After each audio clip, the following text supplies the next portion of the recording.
Thank you very much, Sakir. Sakir, I request your support and guidance as immediate past president, and also request you to stay on the dais as immediate past president. Let me first introduce my team. As Senior Vice President, Mr. K.T. Thomas, Managing Director of Milma.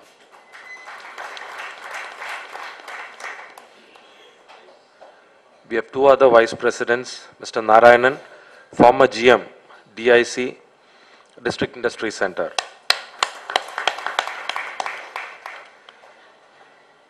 We also have as Vice President, Mr. Mohan Das, Zonal Head, Federal Bank.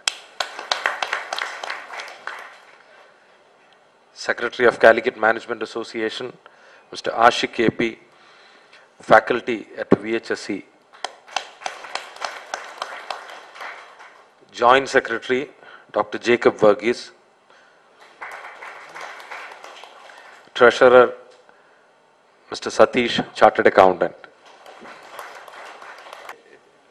Chief guest of today's function, Dr. Debashish Chatterjee, Director, Indian Institute of Management, Kozhikode. Founder President of Calicut Management Association, Sri V.K.S. Menon. Immediate past President, Mr. Zakir. Other past Presidents of Calicut Management Association. My friends from F-Cube, my friends from Rotary, my friends from Skyline Meadows, members and family members of Calicut Management Association, President and members of Chamber of Commerce, invited guests, ladies and gentlemen.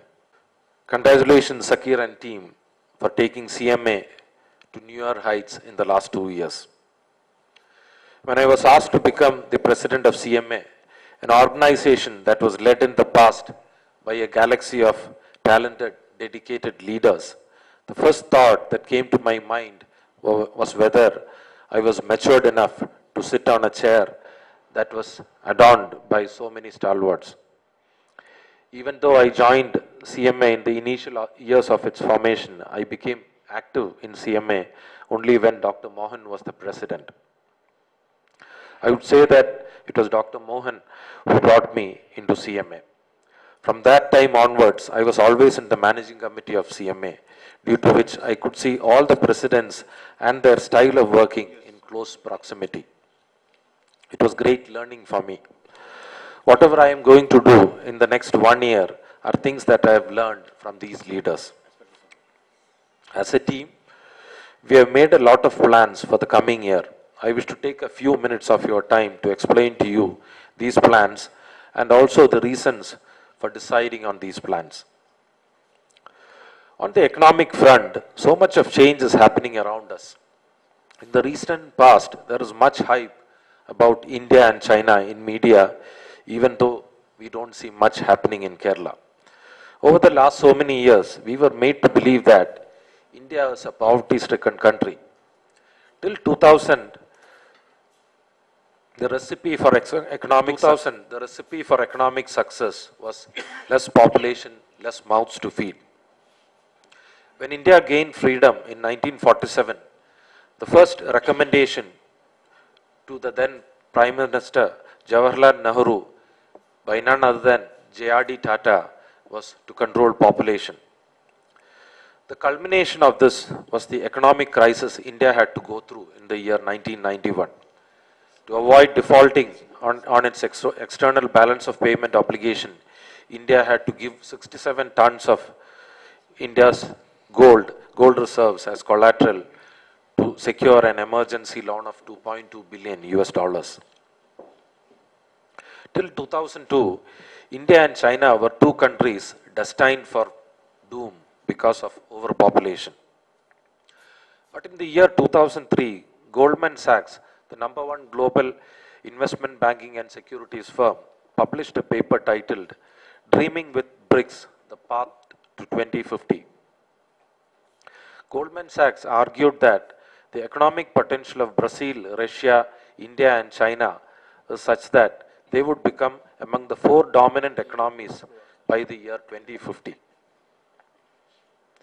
China's economy will surpass Germany in the next few years and United States by 2041.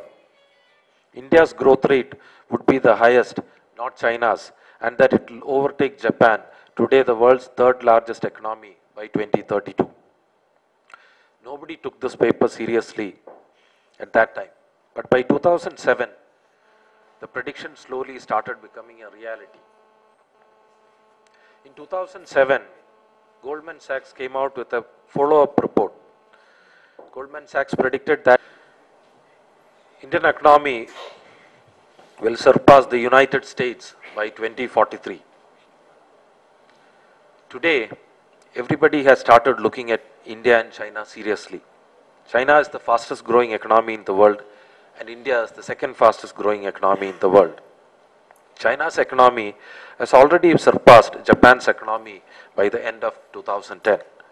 China has become the dominant global supplier of manufactured goods, and India has established itself in services. Brazil has become dominant in soybeans and iron ore, while Russia in supply of oil and natural gas. Do you know who is the largest producer of oil and natural gas in the world? It is not Saudi Arabia, it is Russia today. Indian companies have started buying up big multinational companies. Example, Chorus, Jaguar Land Rover, RCA Thompson, and many others. Almost all the leading multinationals have come to India or are in the process of coming to India. BRIC has become a reality. What is the reason for the sudden change? Let us try to find out the reason for this change. Over the last so many years, in most of the developed countries, the population started aging. On one side, because of better medical facilities, life expectancy improved. On the other side, youngsters started delaying the process of getting married. Some didn't even get married. More divorces. All this led to lesser number of newborn children.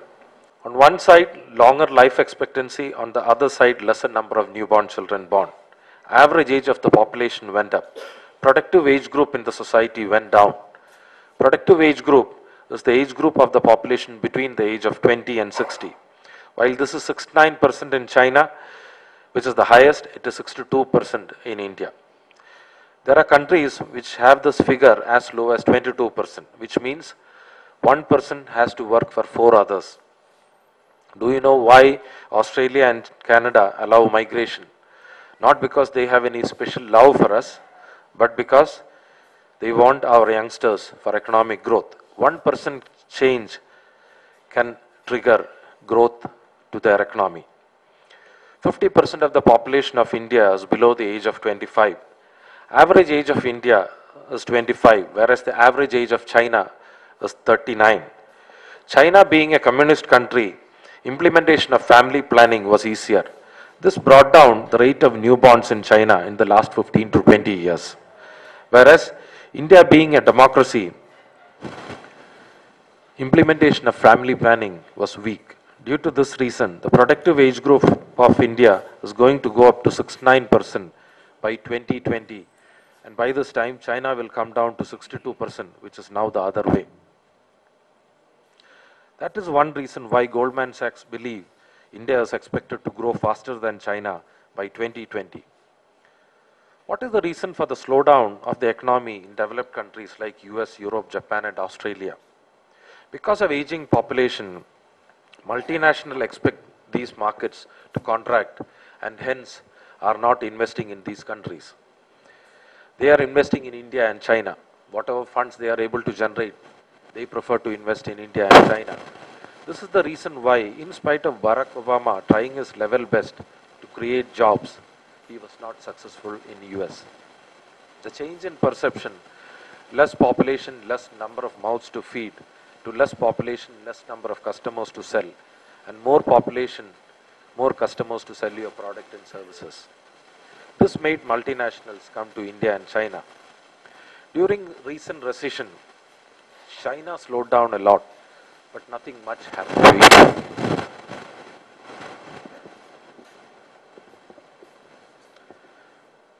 India is less dependent on export. India's export dependence is only 20%, whereas China's dependence is 60%. And consuming states are the developed countries. Another reason is the confidence that was generated by Indian banks being owned by the government. This led to a lot of fund flow into the Indian banks. And the future, personally, I see India growing faster as predicted by Goldman Sachs. Reason one, the productive age group of India is going to go up to 69% by 2020. And by this time, China will come down to 62%, as explained earlier. China being a manufacturing base, if we analyze the past, there was a time when Japan was the manufacturing base of the world. That point of time, Japanese currency used to be devalued. Another point of time, it was Korea. But the moment currency starts appreciating, this advantage evaporates. We have seen it